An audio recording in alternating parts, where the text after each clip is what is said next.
and just have a positive outdoor experience where they're connecting with each other and also nature. And it's relevant to you because as Penn State students, you can be counselors. And so you can be a cabin counselor for 2 general health and wellness credits, also great resume booster, great volunteer hours, all kinds of counts towards all kinds of different things. And it's a really easy way to get a couple of credits and to meet some new people, to make an impact on some kids' lives, and to just spend a week away from campus and disconnecting from technology and building community with real people and real kids too. Okay, all right, hang on. All right, hang on. So I'm going to summarize what you just said, okay? This is an organization here at Penn State. They bring in 7th graders? 5th graders. 5th graders to what's called outdoor school at Shavers Creek. It's about 20 minutes away from State College. And it's overnight. It's 5th graders who really are looking, it's a great experience for them. They need counselors, and that's where they pull from Penn State undergrads. And you get 2 credits for 1 week's worth of work, or you can get 75 community service hours. So some of you have done unfortunate things and need community service hours. So this is a good way to do that, working with students. Or maybe not unfortunate, I don't know, I'm sure you had fun. Whatever got you to the place where you needed community service hours, I'm sure it was fun, but you need them. In any case, you take a week off school.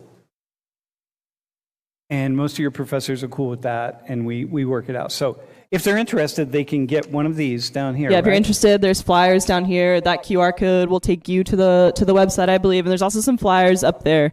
It's just shaverscreek.org. So if you're interested, you go there and you can find it pretty easily too. It's a really cool experience. It's really amazing. And you especially need men. Yes, we always need more male counselors. So if you're a male identifying person, this is itching your brain just a little bit. You should consider it. Dude, awesome. Thanks, Matt. So much. All right. Okay. I'll have these flyers for you down here. Okay. Hey, go to the next slide. Let's do the quiz. And don't send the code.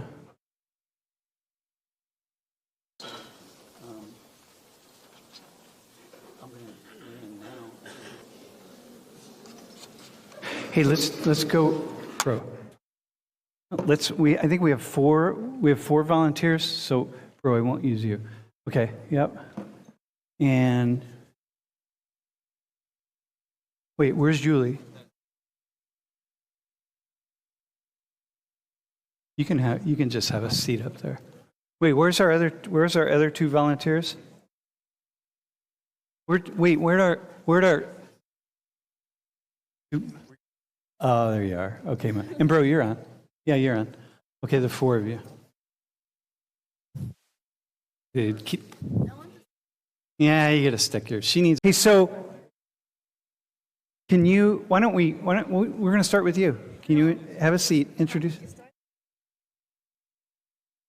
Oh my God! All right, Abdul, we'll start with you. Can you?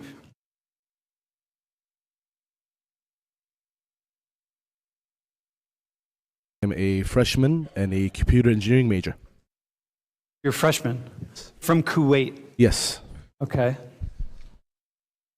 Hi everyone, my name is Haoyu Wang. I'm accounting major, so junior, and I'm from China, but I've been living in Singapore for the past over a decade. Yeah. Mm-hmm. All right. Hi, my name is Vivek. I'm a second-year major right now studying aerospace engineering. I was born in India, but I've lived almost all of my life in Kuwait. I was born in India, and I spent most of my life living in Kuwait, about 18 years. Uh-huh. Okay, cool. All right.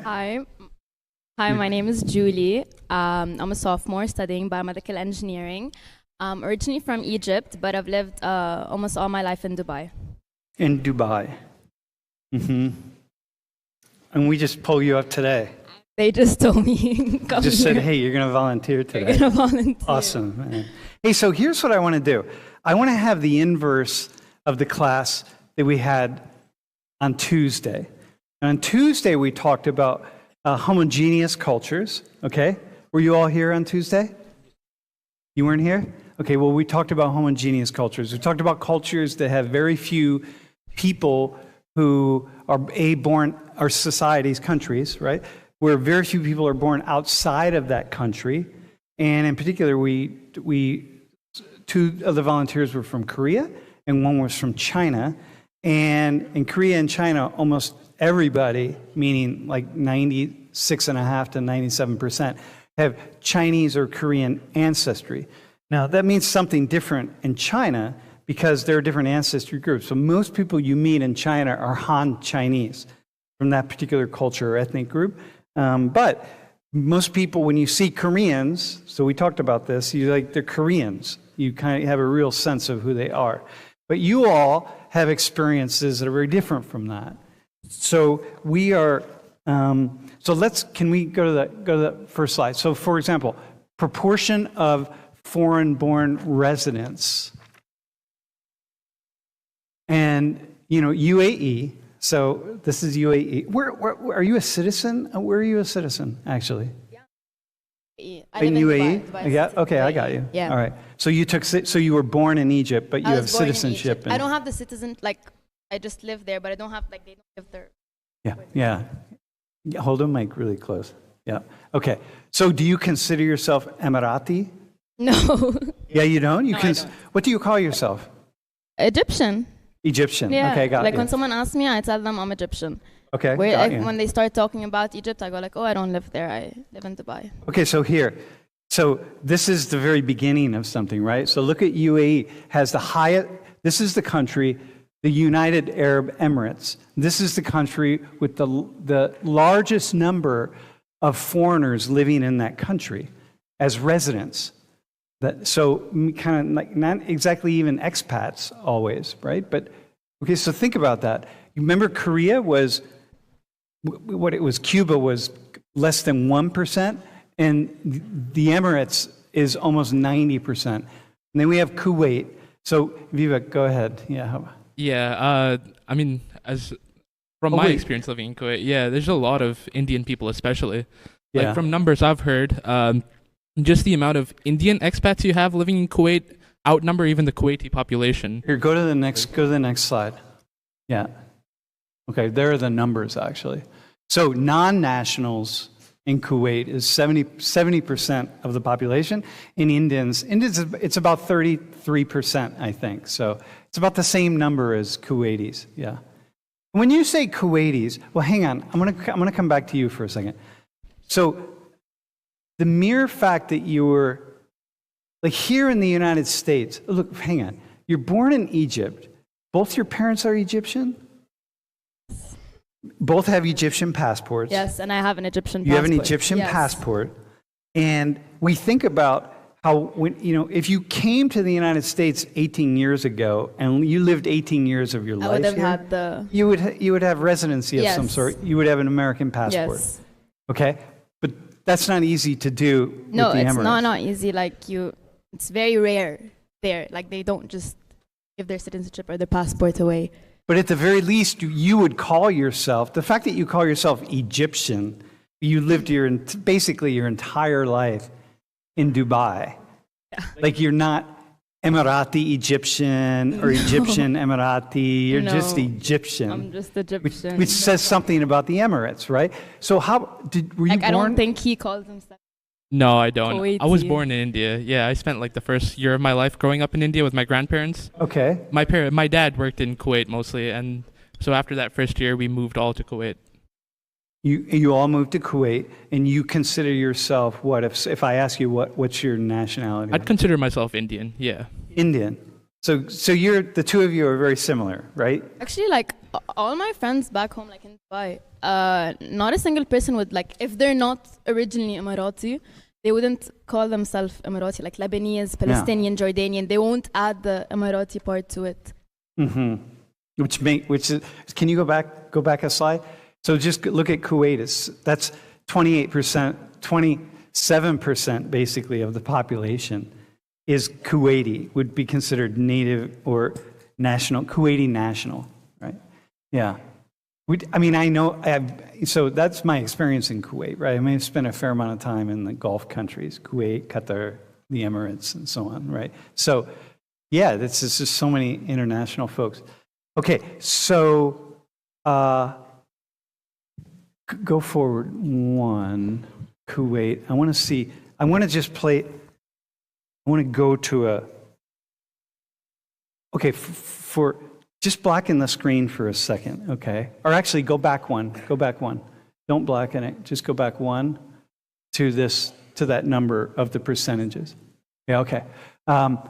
Hey, so here's my question. Let's just start here. And let's start with you. What's it like living in a place, in a nation that is so heterogeneous? Like the culture is just so, it's the opposite of homogeneous. What's that like? I feel that if you live in a place where there's so many of different cultures, eventually after years the culture tend to mix with each other, and that's what happened to Singapore.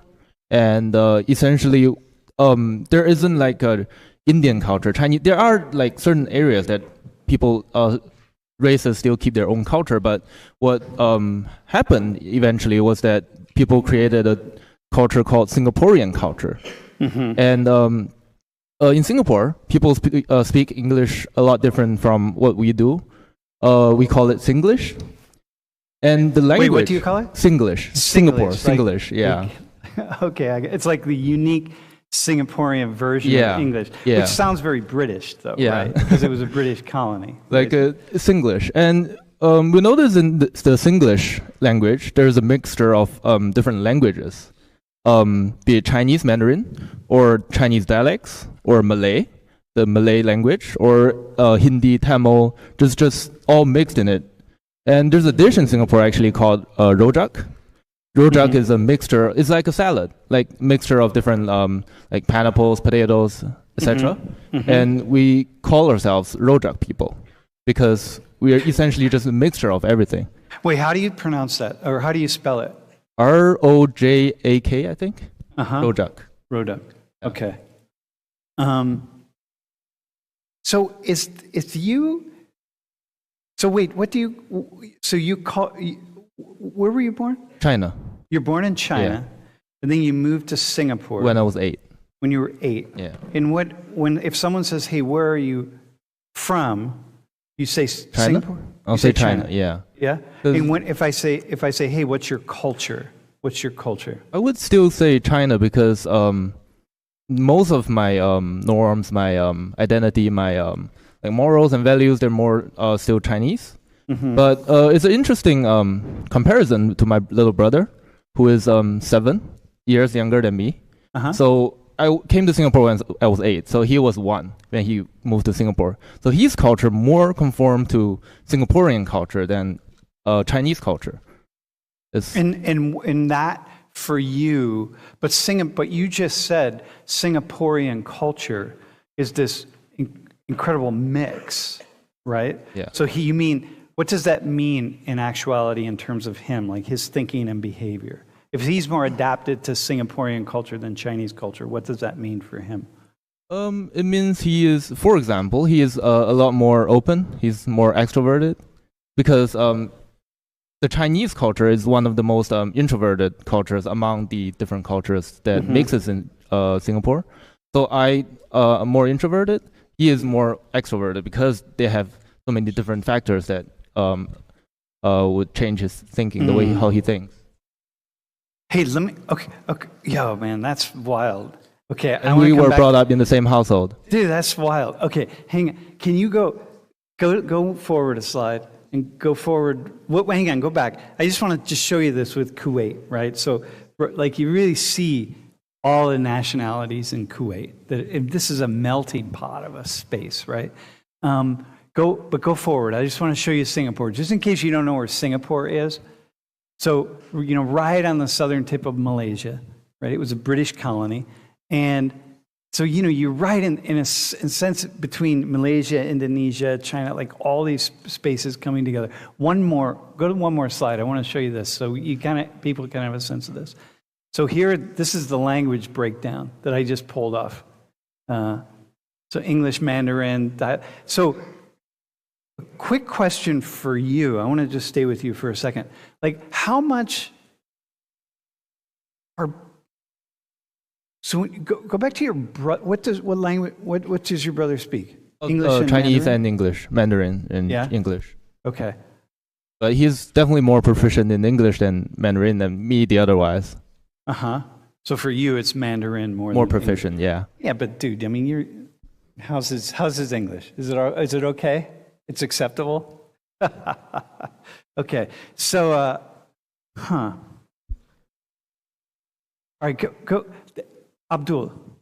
Okay, so tell it what's it like living in Kuwait in this space with so many people from around the world. If you go back to the Kuwait slide, So from my experience, I met a lot of people from different countries, mostly Egyptians or Jordanians or Syrians.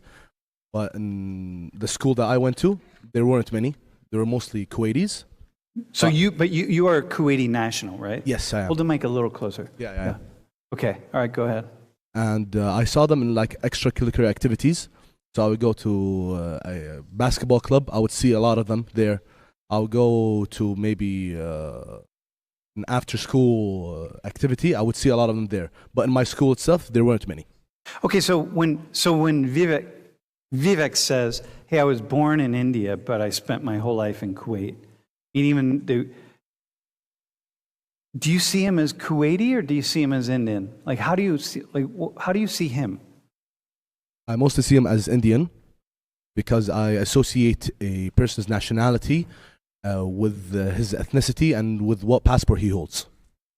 Okay, so here in the United States, like we wouldn't do that, right? Like we do and we don't, right? It's an odd thing, but dude, if you spend your whole life here, and do you speak Arabic?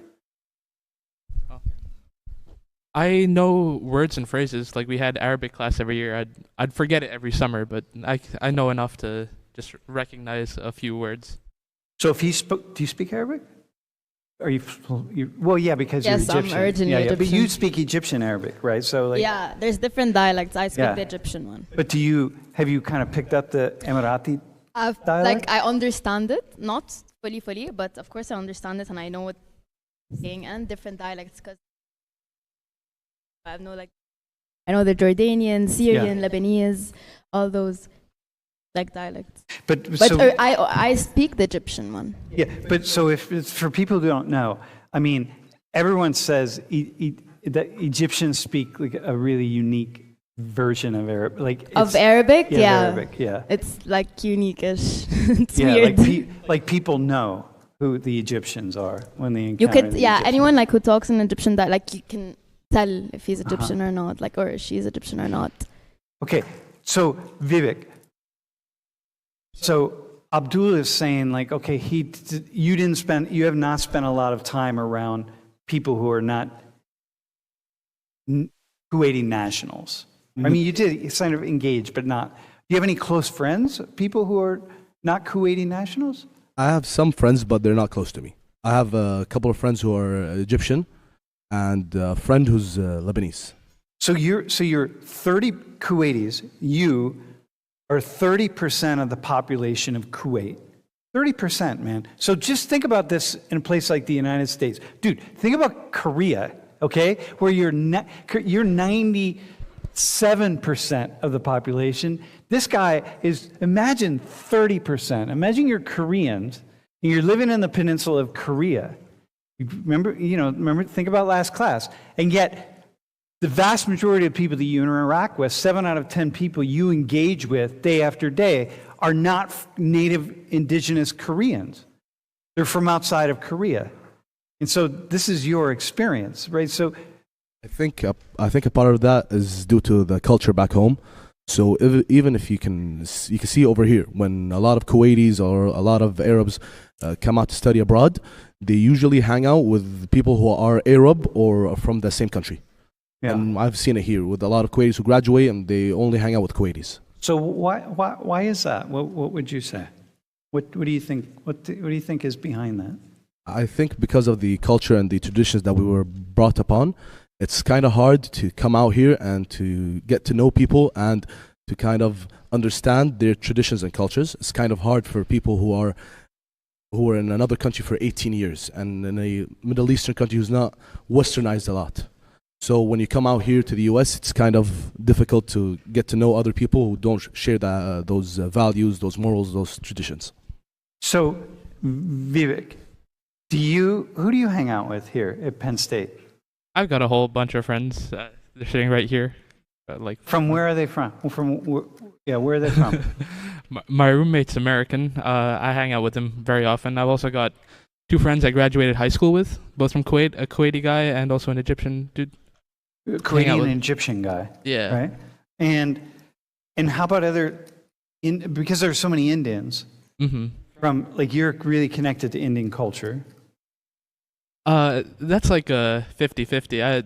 I would say I'm connected just through my parents. Yeah. So like I know Indian culture that way, but like every summer when I go back to visit my grandparents, like usually the first things they tell me is that your Malayalam, which is the language I speak, has gotten so much worse. Like they can barely understand me, and that happens every year.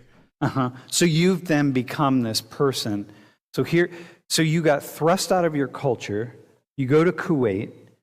The Kuwaitis, you're not really part of Kuwaiti culture because it's really clear that you're not Kuwaiti, right? Yeah. Like you're not Emirati. Like they let it be. I mean, it's not like they let it be. You're just not, right? You're just not. It's not they let it be known. It's just it's just not. Like you just they're not. aren't. Like I would never ever consider myself Emirati.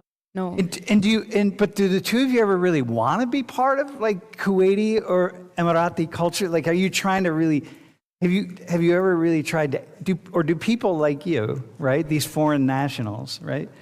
The foreigners, non-nationals, I get. Do you try to integrate? Are you like, because here in the United States, hang on, do you try to integrate? Me personally, no, but I do know a lot of people that you could tell, because Emiratis dress in like a different way than, it's just like, their national way of like dressing and all that. I have a couple of friends that I know that are not Emiratis, but they do try to dress like that, and like the kandora and the abaya. I'm guessing that's their way of integrating or trying to be. So there are obviously some people that try to be, but not everyone, no. And so do you feel, is one of the things, or how does that impact your sense of self being really multicultural, like multinational, the two of you, right? You're living in this land where it's really hard to be part of it, And by the way, when I was in my time in Kuwait, I mean, I remember just the Indian community in Kuwait, but in Dubai, every time I've gone to Dubai, I stayed in the area of the Gold Souk, which is like the Indian. That's a part of the. It's old Dubai. Old part of Dubai. Yeah. So that was always really fascinating to me. Like I didn't want to go stay at some hotel in like the Burj Khalifa or something. Like to be right where the action was. So I'm aware of the kind of the communities of people living, trying to like live inside and yet outside of these communities, right? I feel like maybe that's why, like, as I said, people do try to integrate themselves and be like them, but not a lot, like, from what I see, because we're all mostly also surrounded by people that aren't Emiratis. Like, my friend group back in Dubai, Lebanese, Palestinian, Jordanian, Egyptian.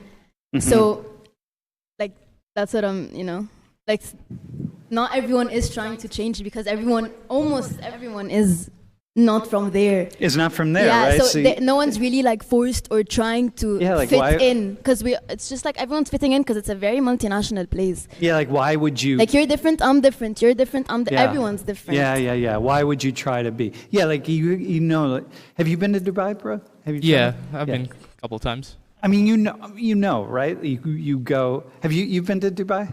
I assume. Yeah, I've been. Yeah. So when you go to this city, it's like being in New York City. I mean, it's like being in Queens. Queens, New York. Is anybody from Queens here, by the way? You're from Queens? Dude, the most multicultural geographic region on the face of the earth is Queens, New York. Like there's not a space anywhere in the world in which there's more representation by people from different parts of the world than Queens, New York, right? I mean, it's so, but Dubai kind of comes in second, you know. Question for you, right? What's difficult about living in a place like Singapore that's just so connected, so diverse, yeah? I guess you gotta be really careful about what you say, what you do, what you post on the internet, because in Singapore it's against the law to be to post or to say racist remarks. So there was this guy who was prosecuted.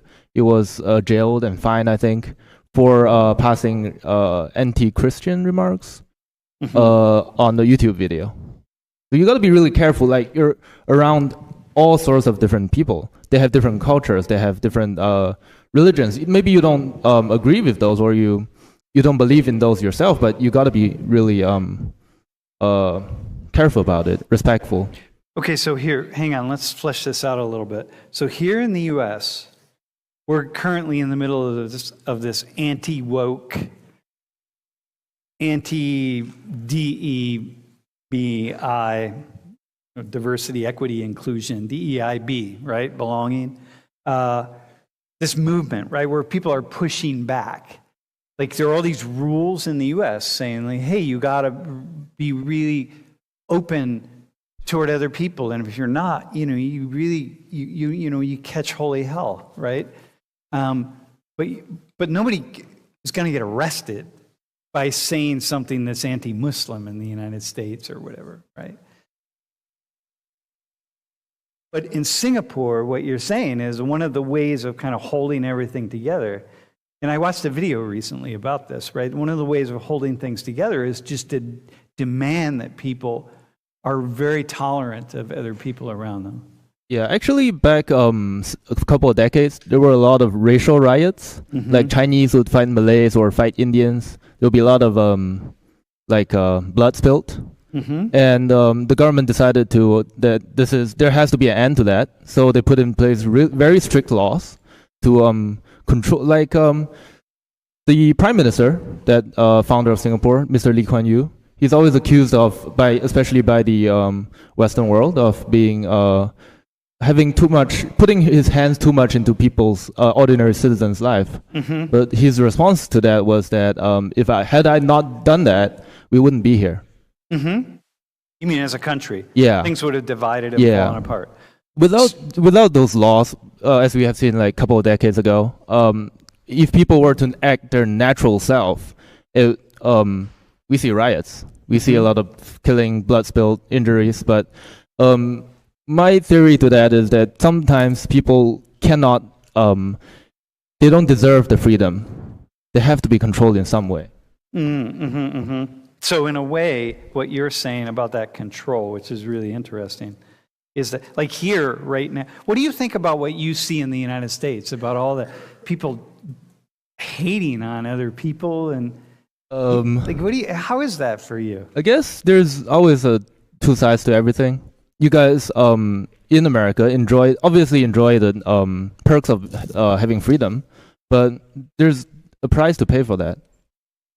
What's that price? And the price is that somebody could just pass racial remarks to you, like you're Chinese. I don't know, what's a racist Chinese remark? I don't know, but yeah, you could just say to that people can just say that to your face, and so, I don't like that. And so you're saying in Singapore, from a young age, you learn, hey, be extremely you just learn to be tolerant. And are you then tolerant, or does that mean you embrace, or does it mean you just keep your thoughts to yourself? I think people naturally, we would be afraid, or we would be keep away from things that are different to us, that look different, that sounds different to us, and it's natural.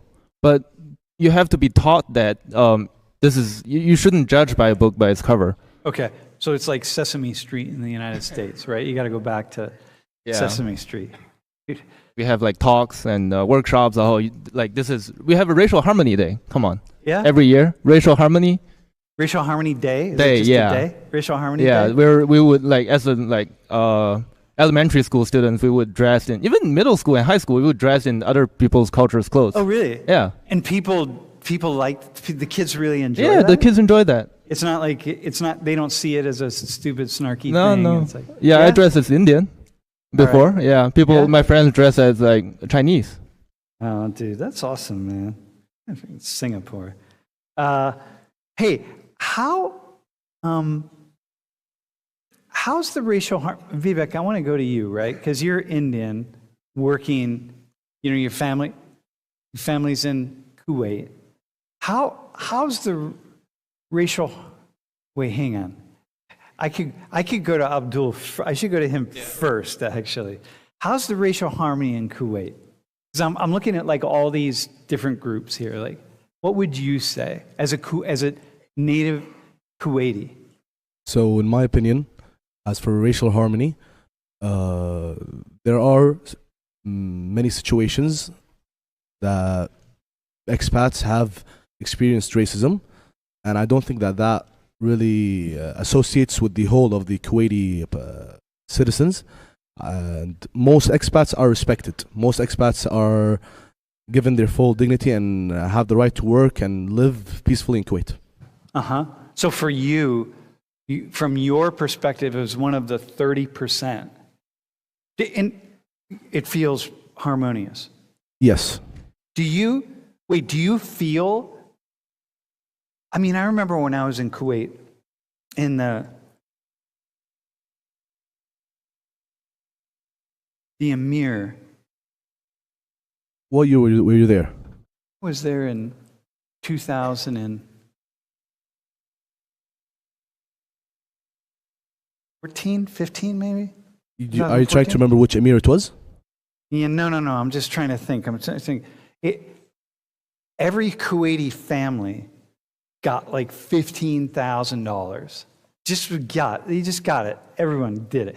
But not the Indians, right? And not the Egyptians and not anybody else. But all the Kuwaiti nationals just got money from the government. It was like a subsidy thing, because there was a lot of inflation and the price of food was high and so on. But Kuwaitis got that and other people didn't get that, right? Is that... And everyone just sort of seemed as though that was normal. It's like, yeah, of course, Kuwaitis get this, right? It's because I think it's seen as if Kuwait as a country is responsible for its citizens, as for in this instance, but it is still responsible for the expats and for the Indians and all the other foreigners, but not in this type of way. Yeah. Okay. Vivek. How are race and culture relations for you, from your perspective? So as we were talking about racial harmony previously, I sort of agree. It's different though, because in places like Dubai, you have people who live like close to each other who are all like different races and like different cultures and so forth. For example, the place I live in, Kuwait, a town called Salmiya, it's funny because it's mostly just Indian people. Like I could walk outside and I don't even need to use English at that point. It's just so full of Indians that sometimes you even forget you're in Kuwait. And so, so you speak Hindi? Malayalam. Malayalam? Okay. It's from the south of India. Okay, got it. You have a large percentage of the Indian expats who come from there. Okay, wait, so go ahead. So you have a lot of people who just live together, and so when you spend most of your days together, there's no like real reason to adapt to the Kuwaiti culture, let's say, because you're really living with Indians most of the time. So that's what many people say here in the United States, a similar kind of thing to the two of you, right? They would say, yeah, but if you want to integrate, if you want to be part of American culture, whatever that is, right? Because I'm not even certain what that is at this point. I mean, it really depends. I mean, if you're in the Southwest, it's very different than here in central Pennsylvania. But if you want to integrate and be part of it, you really can. And that we And there's a lot of pressure here in the US to encourage immigrants to do that. Like you should, if you don't, like, you know, speak English, right? Dress like Americans, right? If you were wearing hijab, if you were hijabi here, you know, it would be like, it's okay to be hijabi, but it's like, why are you wearing hijab? You know, like, be American. And you would feel that kind of pressure in that way in different places, right? But the two of you don't really feel that in your experience. Not at all. I think, in fact, it's probably the opposite. That they don't want you to be. Yeah, where you're sort of like encouraged to stay out of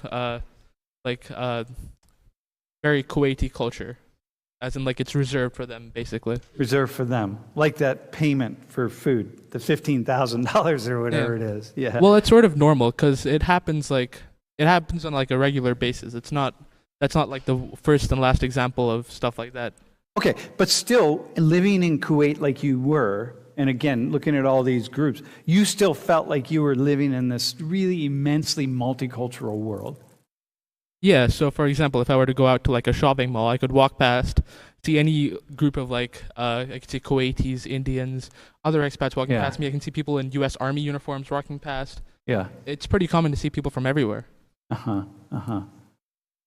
Do you have anything? Yeah, go ahead, bro. Yeah, I think I have something to add on to, because just now I see people mentioning living together among like basically people of your own race or ancestry. But in Singapore, people 60 or 70% people live in government housing, and the government control the housing by saying that you have to have a certain racial mix in that particular like building. Oh, no kidding. You have to have Malays. So not only Chinese, do you have to speak kindly of other people, but you have to have a racial you have to mix. live together. You have to learn to do that. Like a Chinese, like for example, you have to live next to an Indian and a Malay. Like that's just an example. You have to. That's how you can't buy housing. Like you can't have the whole building like. But that's only for government housing. But then again, it's 60-70% people are living in that. I feel that Singapore, in some ways, is a more extreme version of America. The government just strongly encourages you to be Singaporean instead of be Chinese, be Malay, or be Indian. Be Singaporean. Be Singaporean. Yeah. What does that mean? Like the guy. Here, can you go? Can you put that photo up? Yeah, this guy, Joseph Schooling, right? He's famous. Yeah, he's quite famous, right? I mean, he's really. So, do you have any idea who this guy is? He's like the only Singaporean who ever won a gold medal. Yeah, gold medalist in the Olympics. I think he did the butterfly or something in Brazil. But this guy, his mom's from Malaysia, but moved to Singapore when she was young. His father is Euro. He has European roots, but was born in Singapore, and speaks 3 or 4 languages, right? Mandarin and that's Malay common. And stuff. Very common. Yeah, very common, right? But people still question whether this guy was. Some people question whether he was actually Singaporean. But the response by his father, I remember this back in the day, was like, "What the hell? What is Singaporean?" Like Singapore, there's nothing, Singaporean is just this incredible, like the salad bowl mix of things, like you said, right? Where's this guy Singaporean? I think it's hard to define what exactly is Singaporean, but it's important, at least for the government, to keep peace in the country. It's important for their citizens, their people, to identify Singapore, regardless of what they define Singaporean as. Yeah. But I mean, there are bottom lines. Being Singaporean means you have to be racial harmonic. You have to be nice to other races, and etc. Yeah. Okay. Can I ask, Julie, how do you think things would have been different for you in Dubai, or would be different, or would you want them to be different? If there was if the Emirati government did something more similar to what Singapore did, like force people to really integrate and be Emirati, as opposed to saying like, hey, we're going to live in this world where we'll be the Emiratis, the nationals, and all you other people will be over here. But like, how do you think, I don't know, like, how does that sound, what he's talking about in Singapore for you? I wouldn't like that because their culture is also the nice part about it is that not everyone can, like, it's special to them. It's like unique to them. Maybe that's why people want to or try to like integrate with them. But how will it be like? Wait, no. Can you say more about that? And I want to, Vivek, I want to hear what you have to say. Like, what do you mean when you say it's unique to them? Because if you've been, you really have to go to the Gulf to experience it and see this, it. Right? You don't just see it. Yeah. I mean, maybe we'll talk about Arab culture at some point in the semester. But like, what do you mean it's unique to them? Like, what do you? Like it's. Most Arabs are similar in like things they do, but each like country has its own, of course, own culture, and it's typically like the Gulf. The Gulf has a unique culture to them, or like they do different things, or than the Arabs in general, like the Arabs in general. I don't know how to explain it. So listen. I mean, I could go more. Go ahead. Yeah, say more, and then I have a question. Because I feel like most of Arab culture is based on their history. So like, because most of like the Middle East is based off of tribes. So like Saudi Arabia is the Kingdom of Al Saud, which is the tribe that made their own country. So a lot of their culture is just based off their history. So if you were to like sort of try to integrate people in, you also have the problem where in gaining new people and like gaining what they know about certain stuff, you also lose parts of your history. Where it doesn't stay the same anymore. Yeah. Like that's why it's unique to them, and that's why it wouldn't be the same or nice if they try to integrate everyone into it. Okay, so listen, so Americans. So this is what then would you guys say to Americans who are saying like, hey, we have this culture here in the United States, and I'm not even certain what it is. Sometimes people will ask me if I'm traveling, someone will say like, hey, what's your favorite American food? And I'm like, man, there's no food I can pick that isn't from somewhere else, right? Like, I don't even know what's American anymore, really. But there's this sense of wanting people to sort of, or demanding, as I said before, that people sort of be part of this. And you're saying, hey, wait, and immigrants here in the U.S., people who come to the U.S. will often say, yeah, I want to be part of the U.S., I want to be part of this culture, but I often find that Americans won't let me. Like there's racism or discrimination, or there's some boundaries somehow. There's there. Maybe it's not that bad, but it's kind of like I can't always integrate, but I want to. And you're saying, we don't even really want to. We just sort of really appreciate this culture being what it is here, and like, okay, we'll live side by side. But it's like, and they don't really want you to, and you're all living mostly in harmony, and it's like it's okay. It's just different. I feel like it's not only because we don't want to. Most of us, like the expats, are also coming from a very, very cultural country. Like I'm coming from Egypt, he's coming from India. It's like very cultural. So there is also no really reason to like go and change and all that. To go and change. Like, I feel here in America. No, listen. No, but this is like in Queens, right? Like if you go to Queens, like, bro, what's your name? Dude, bro, what's your name? Omar? Wow, I was going to ask you, did you apply to volunteer? Yeah, all right, man. So he's from Queens, New York. Queens is one of the okay, so it's like I don't know how many million people, 1.5 million, something, I don't know. But it's not just, Queens everyone doesn't live together. You can walk down the street and there's 2 blocks where it's where all the Turks live, right? And then you go a couple more blocks and it's where all the Greeks are. And then over here it's where Mexicans are. And then the Guatemalans, and then Brazilians, and then Italians. And then it's all these separate micro communities. And people are all kind of pushing up against one another, but they're all living in their own communities. Well, I feel like that's also sort of because America started off as like the first original like melting pot where people from every community like across the world came to America. So they brought their own culture. So you didn't really have something like integration back then, I believe, because if you were to integrate, like you'd be looking back at the Puritans who came on the Mayflower, I think it was. Yeah. And dude, hang on. You just demonstrated that you know more about U.S. history than half of the Americans in this classroom. Okay, I just want to point that out. Feels nice. Am I right, bro? Am I right? Because you're sheepishly saying like, I don't have any fucking idea, really. Okay. All right. Go ahead. Yeah, but at that time, no one really forced you to integrate into that sort of culture back then, like into white Protestant culture. So if you're trying to integrate now, what exactly are you supposed to integrate into? Because there's so many levels of American culture. There's nothing you can definitively point to as American. Mm-hmm. Bro, do you have a question?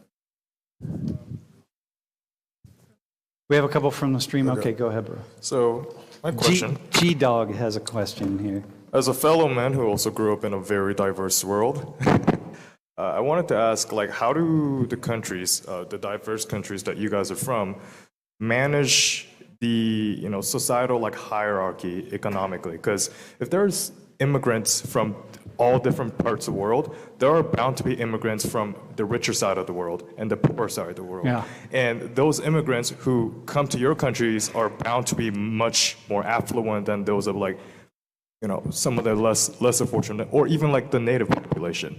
It's a big problem in America as well, but I feel like one of the ways that we do it is by like merging everyone together, that eventually throughout generations it kind of like dies down. But if you guys are like so separated, I wouldn't say insistent, but like focus on maintaining that separation, how do you manage that kind of like hierarchy? Okay, it's like integration and separation at the same time. Not in Singapore, by the way. You all are a little, although there's still the separation, right? It's still the communities. But go ahead, how do you do that? With maintaining separation. Like how, just the economic hierarchy, right? Because this guy here, do you experience discrimination in Kuwait?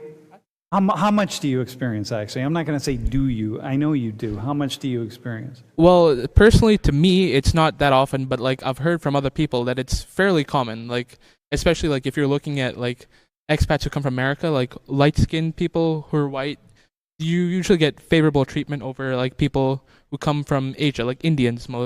Yeah, like darker skinned Indians, like from the South, right? Yeah. People like you. Yeah. Bro.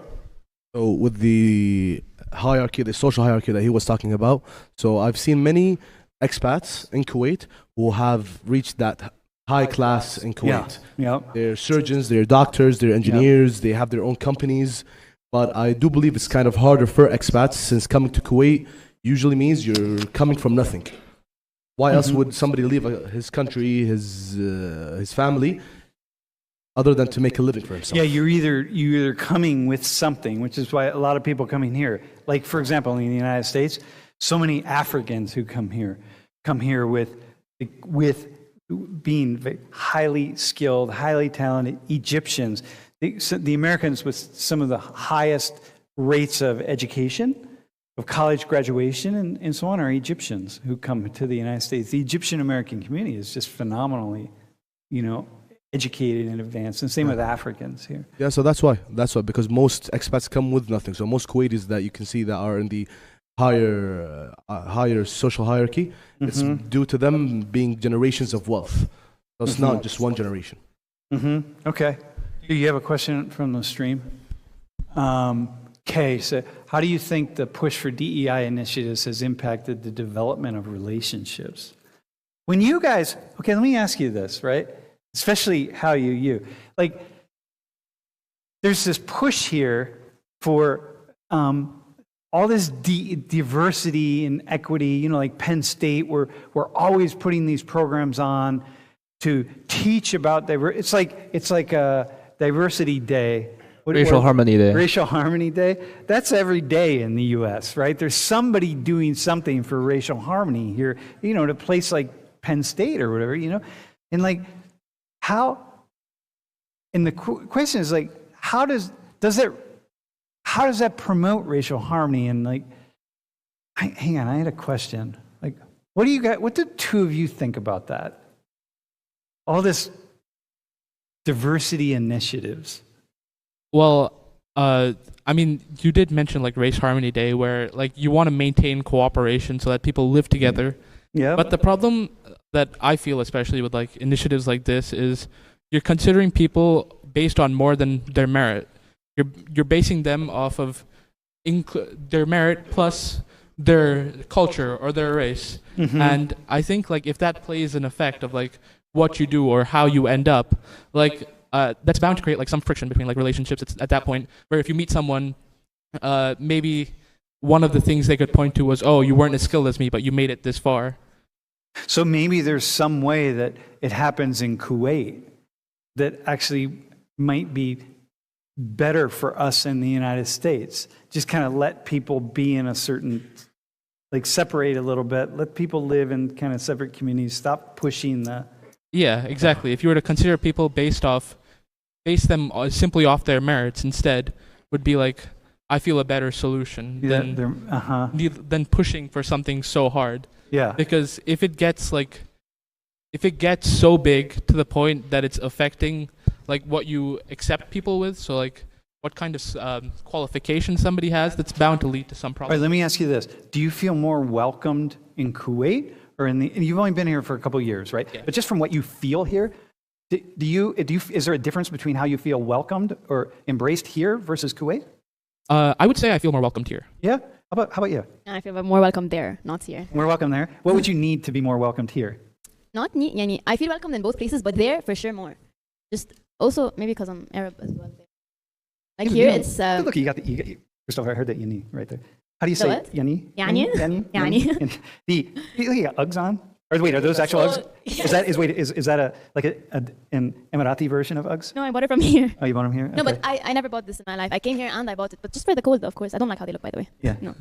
Yeah, no. Hey, but what would you need to be more like? Have you gone to any like? You know what sororities are here? I was actually rushing.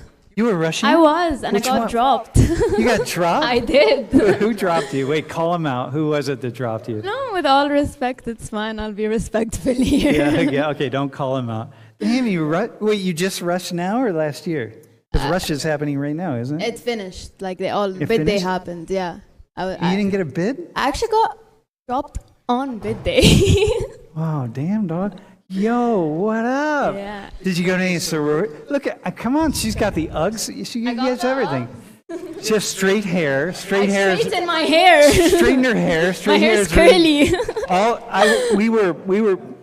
Was it Nidhi? Nidhi and I were the other day. There was like some rushing thing happening down in one of the other classrooms, and Nidhi and I were walking by, and we were just like, oh my God, everyone looks exactly the same.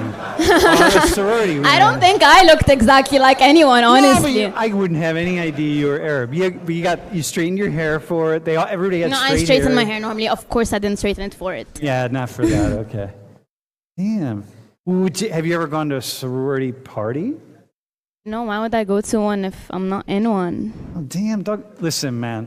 Wouldn't you want to go though at some point just to see what it's like? Like, Yeah, just see what I it can is. imagine what it is, honestly. No, you can't. Like, we can all really. imagine what it is. Matt from Middle East says, how is identity formed in your countries? Oh, this is a really good question, right? So, bro, I'm going to ask you, how is identity formed in Singapore? Like, how do you, this is going to be the last answer because we're going to have to do. Yeah, I guess. How do you're just Singaporean. Do people have different interpretations of what that means? Probably. No, but tell us. You were a police officer too, right? For 2 years? Does this guy look like a cop, right? Okay, so what's it mean? Does it mean something different to everybody? I would say the majority of the things probably similar. The food you like, the places you hang out at, the language you speak. But how these they were formed, I suppose, through common memory, common experience. Because since primary school, which is elementary school, people are just put into diverse classes. You have like everyone in your class. You have to learn to deal with like different people. So well, it's also pretty cool that like Singapore. How many people are there? 2.5 million. Probably, I don't know the number. It's like, what was it? Your one prime minister said it was the red dot, right? Remember red dot on the map. The red dot on the map, and like, it's kind of cool to live there. It's like being in Dubai. Like when I go, the first time I went into the airport in Dubai, I was like, holy it's like everywhere I turned, there was somebody from some different culture, and all the different. But also because Dubai is a very known city for connecting flights. Yeah, connecting flights. That's also a reason. Hey, I want to take Matt's second question here, though.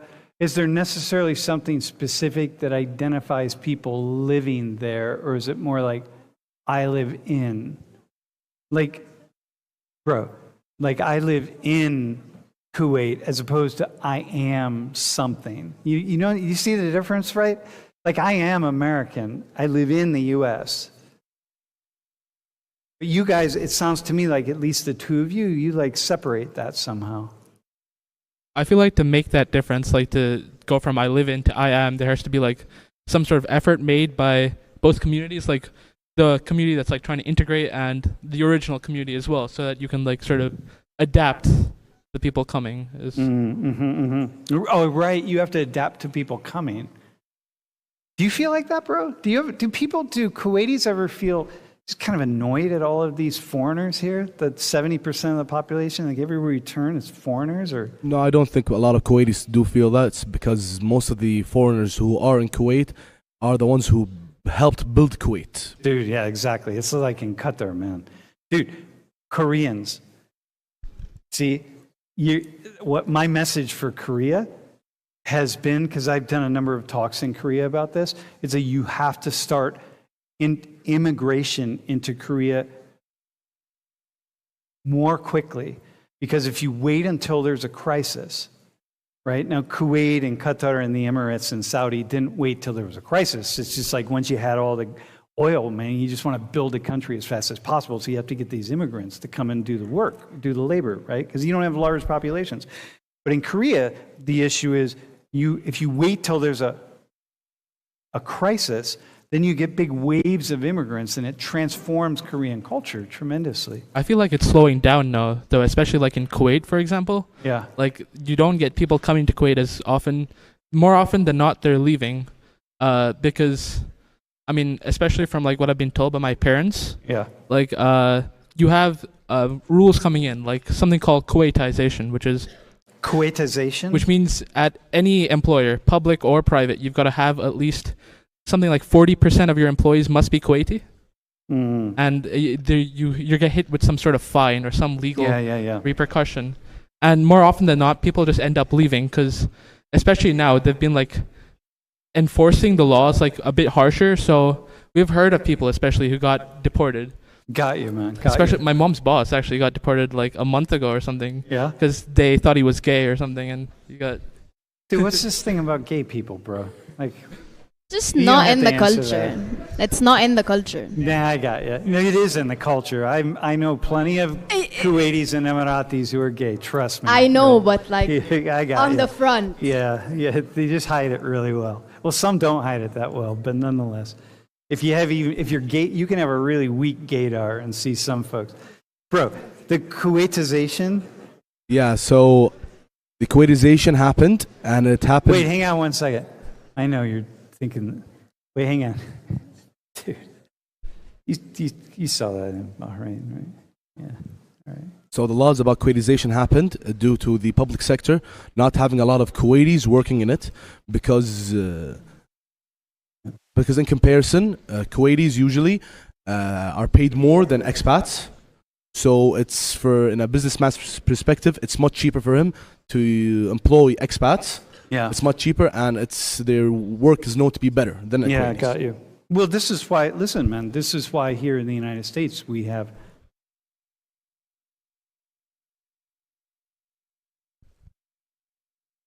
historically speaking in the U.S., it's business that has really shaped our immigration policy. When you need workers, you bring more workers in. You relax it, right? If we need workers, especially agricultural workers, then La Migra is going to just allow more and more people to come in without documents, over the border. And when we don't need workers, when there's an economic crisis here, we kind of shut the valves off a little bit. I mean, that's kind of true all around the world. So, hey, is there another question, by the way? Grandpa's place from the street. What meal do you think of when you think of home? Oh, damn, Grandpa, that's awesome. What meal do you think of? Wait, what's that like? I mean, it's not an Egyptian meal, but since I've been in Dubai, I don't know if it's actually from there. Do the but, Emirates they don't have any dish that's uniquely No, Emirati. they do. Emirati? Yes, they It's do. it's different from Saudis and What is Kuwaitis? it called? Huh? Yeah, some stuff. Wait, which one? The Emirates, It's though. I don't. Okay, what's But a mine meal? is Mendi. I love Mendi. What is it? Mendi. Mendi? Yeah. What But where's it originally from? Inspired by Indian cuisine, at least. Actually, oh. I mean, a lot of the Middle East is because you had like the spice trade from India to Yeah. Middle East, so there's a lot of Indian influence for sure. Yeah. Bro, how about you? What when you think of a dish like Well, I think of a dish in China, like a actually. home, a dish that In China, reminds you of- like 煎饼果子 Oh, so It's so like for you it goes back to China. China. But if But you for your how about for your brother? yeah, if you like, interestingly, his favorite dish is a Malay dish, and it's not even a Chinese dish. It's like a Malay dish Yeah. in Singapore. Huh.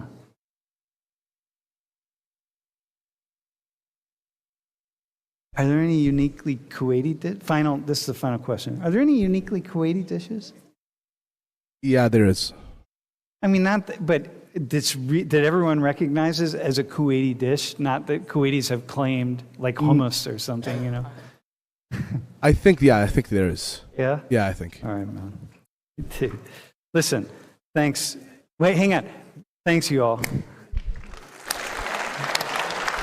Yeah. Yeah, very cool. Yeah, it's such a really interesting conversation. See, you could have added some stuff to that, but, it's better. You could have added a lot to it, actually. All right. Hey, so listen. Make sure you don't leave. Okay, so here's what's up.